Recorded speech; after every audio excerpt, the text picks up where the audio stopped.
Vamos a hablar de finanzas, pero sin cuentas. Bueno, hoy quiero comentarte nada más que un detalle de este libro, Rica por un día, al que estoy dedicando toda esta serie de videos y relacionándolo un poco también con la realidad que nos toca vivir aquí en Uruguay, que es el país en donde en este momento estamos viviendo.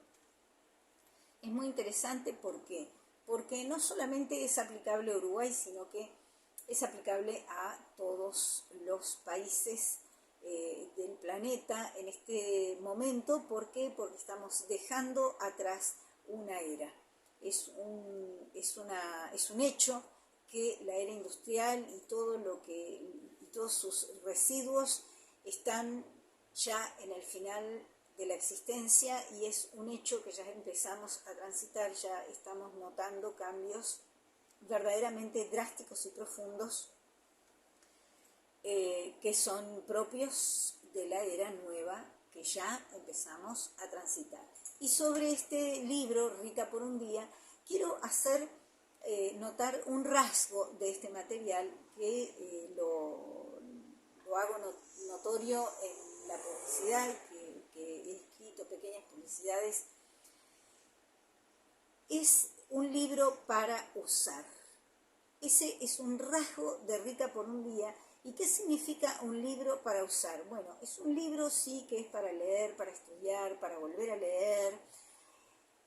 Pero Rica por un día tiene la particularidad de que es un libro para ser aplicado en la vida cotidiana, aplicado en un emprendimiento del ámbito financiero y también, o para empezar, mejor dicho, en nuestra propia vida, que es la primera empresa que tenemos que atender.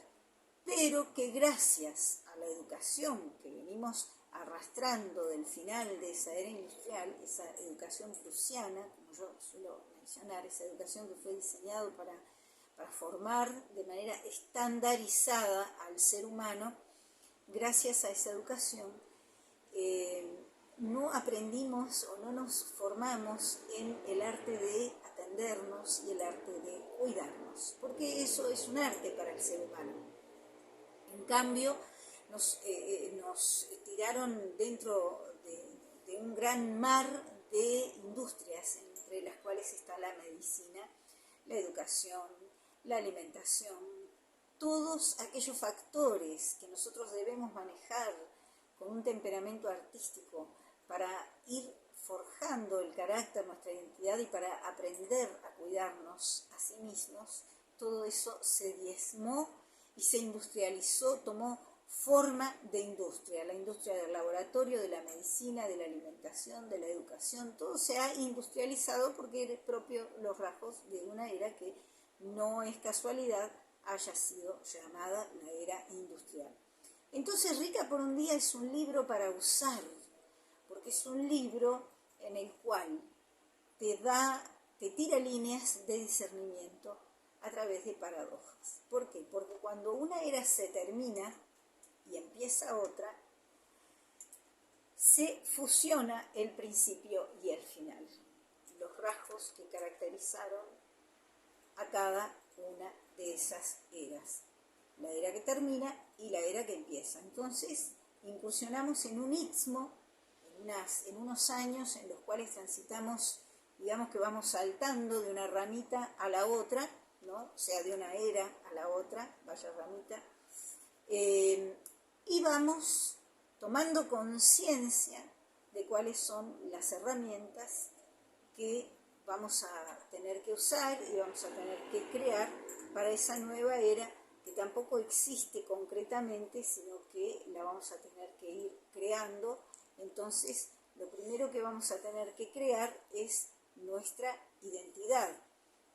Esto es muy interesante porque en las religiones más antiguas de esta era que estamos dejando, qué casualidad, ¿no? Lo que se forjaba era la identidad.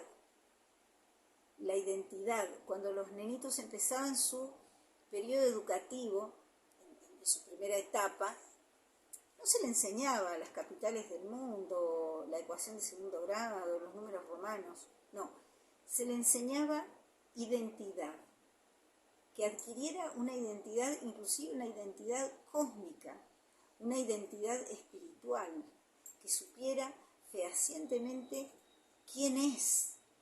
Entonces, al reconocerse en principio como un individuo, como un ser, entonces ya dejamos ese paradigma inicial de la era industrial que industrializó todo, que es la identificación con el tener. Entonces, en las épocas más antiguas de esta era que dejamos, se buscaba eso, se buscaba que el ser humano desde las primeras etapas, desde chiquitito, empezara investigando y explorando su identidad. Después, con el correr de los siglos, se fue desfigurando la educación y esa educación apuntó al prepararse para tener.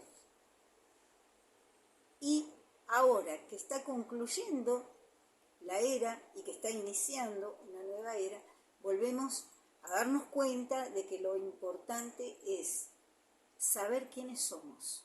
De ahí qué es lo que vamos a hacer y después recién de ahí qué es lo que vamos a tener. Entonces es un cambio de conciencia bastante drástico y bastante profundo, porque lógicamente al final de esta era que estamos dejando, todo lo que se desfiguró se exacerbó. Entonces el tener es una especie de virtud exacerbada, y virtud dicho en términos satíricos, porque el tener nunca va a poder ser una virtud, nunca va a poder ser un rasgo. O sea, no podemos tener libertad. La libertad nace con nosotros, no la podemos tener, ya somos libres. Entonces es muy bonito poder tener un material como es Rica por un día, un material que es un libro para usar, un libro para poder explorar nuestra identidad a través de esta ayudita con el discernimiento que nos dan las paradojas, porque vamos extrapolando lo que es el final de una era con el principio de la otra y transitando ese istmo que es el limbo en donde están todas esas paradojas que nos ayudan a destilar el pensamiento y nos ayudan a poder clarificar esa identidad que nos define como seres libres. Es muy importante, es prioridad que alcancemos esta definición, esta identidad a nivel global como especie. Y después, por supuesto, que podamos ejercerla en los lugares en donde vivimos. Para el caso aquí en Uruguay, que en este momento estamos transitando por un momento tan especial, ¿no? Elecciones presidenciales, nada más y nada menos. Entonces hay que tener presente todo esto y hay que prestar muchísima atención a nuestros rasgos primigenios, nuestros rasgos naturales, nuestro estado natural y todo lo que somos antes de lo que tenemos y antes inclusive de lo que hacemos. Primero, lo que somos.